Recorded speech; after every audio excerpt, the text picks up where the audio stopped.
Welcome to this deep dive, where we're going to break down some of the hottest breakthroughs in AI, some pretty mind-bending new uses for tech overall, and see how it all, impacts your world. Yeah, we've gone through a ton of research reports, industry analyses, even patent filings to try to bring you the most important and fascinating developments that are going on right now. Okay, so let's talk about this AI explosion that everybody's talking about. I was reading one report that said AI is like breathing life into legacy systems, which sounds very dramatic, but I don't really even know what it means. Yeah, it sounds very exciting. Yeah. But what it means is that all those kind of old clunky systems that businesses rely on are getting an AI makeover. Mm-hmm. So, think faster, smarter, more efficient. But the thing is, this creates a huge demand for computing power, which is actually putting a real strain on cloud resources.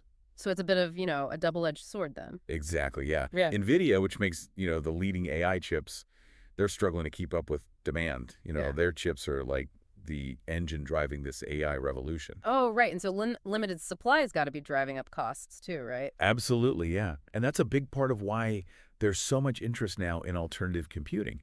So like imagine if your smartphone or your laptop could handle really complex AI processing without needing to rely on the cloud. It'd be faster, more efficient, and potentially even more private. Wow, that would be a game changer.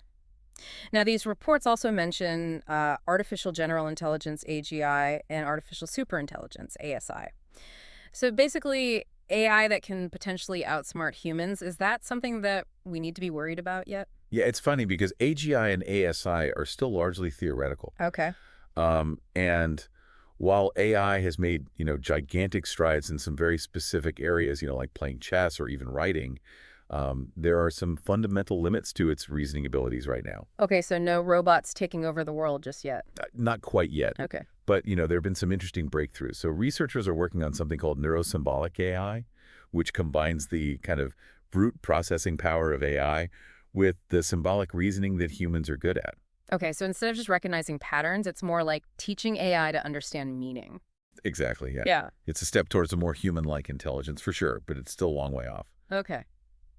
In the meantime, in the real world, you've got Google and Microsoft locked in this AI arms race. Hmm. So Google launched a generative AI for search, and Microsoft unveiled these AI co-pilots for practically everything. Yeah, it seems like every day there's some new AI development. It's really hard to keep up. It really is, yeah.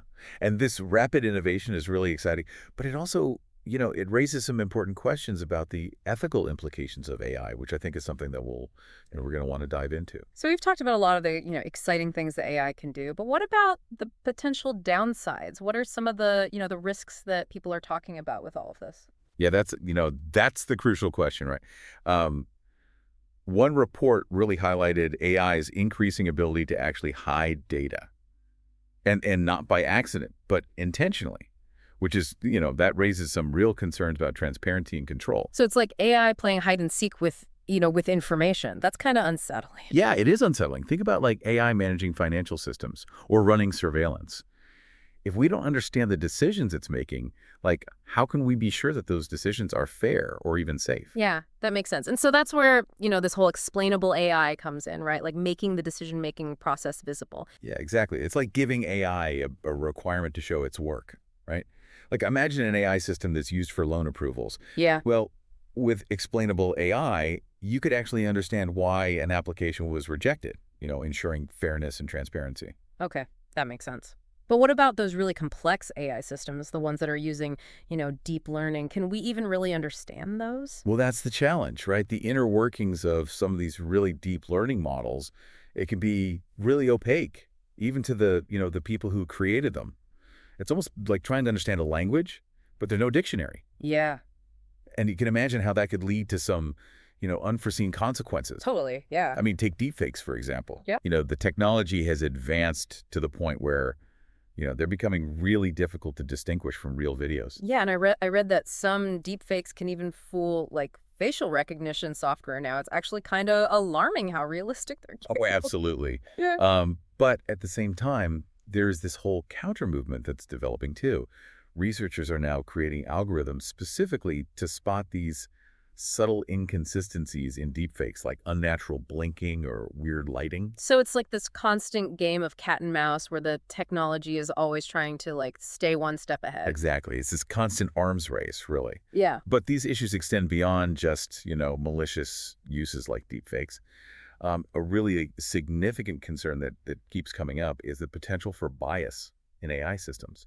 Right, because if AI learns from biased data, it's just going to perpetuate those biases. Exactly. And this is especially concerning in areas like, hiring or loan applications, where biased AI could have really, serious real-world consequences for people. So how do we address that? How do we make sure that AI is fair and unbiased? Well, it requires, I think, like a multifaceted approach. So everything from really carefully selecting training data to designing algorithms that actually promote fairness from the ground up. It's a challenge, but it's a vital one to address. Wow, this is getting pretty deep. We've gone from AI hiding data to AI potentially like inheriting our own biases and feels like we're kind of walking a tightrope with this technology. Yeah, I think that's a really good way to put it.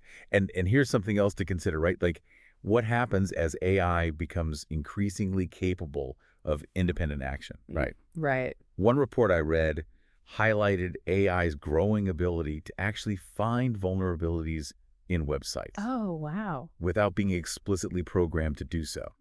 That's a little unnerving. So, I mean, what does that mean for like the future of cybersecurity if AI can just find these vulnerabilities? Well, it's complex, right? Because on one hand, this could be a really powerful tool for defense, right? Yeah. But then there's also the risk of it being used defensively, which is, governments are already kind of, you know, preparing for this, right? So, Yeah. so it's not just about the ethics of AI itself, but it's also about, who controls it and how it's used. Right. Yeah. It's a lot to think about. So let's maybe shift gears a little bit and talk about some of the more tangible tech trends that are kind of on the horizon, some of the ones that could really impact our daily lives more directly. Yeah, sounds good. Okay, so let's talk about the future of tech, kind of beyond AI, right? Like one report predicted this big shift towards what they call invisible tech, which I don't really even know what that means. Yeah, it's kind of a buzzword, but it's basically about technology kind of fading more into the background of our lives. Hmm. So instead of like, those bulky VR headsets, imagine like a simple pendant that you wear,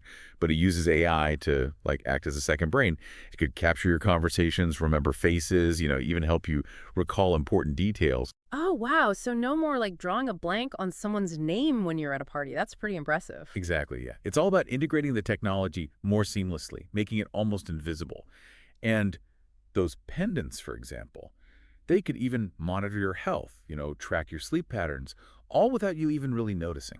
Wow, that's wild. It really is like having a personal assistant with you all the time, just working behind the scenes.